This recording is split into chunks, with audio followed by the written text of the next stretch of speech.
आता कैलास अडगावकर ज्वेलर्स सोबत सोनं घेणं झालं आणखीन सोपं.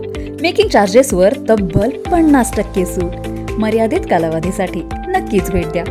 कैलास अडगावकर ज्वेलर्स, दत्त मंदिर बस स्टॉप, नाशिक रोड. नाशिकच्या आरटीओ ऑफिस परिसरात असलेल्या चेंबरमध्ये पडला एक तरुण. चेंबरला कुठलीही झाकण नसल्याने घडली दुर्घटना. स्थानिक नागरिकांच्या मदतीनं तरुणाला काढलं बाहेर.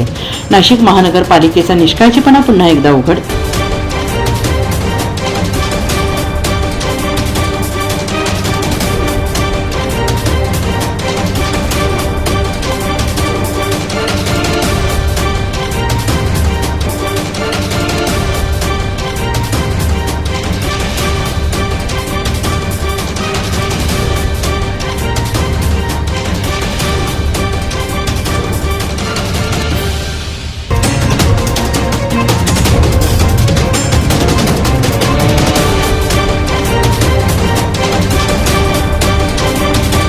NCN न्यूजसाठी रोहन दनी, नाशिक.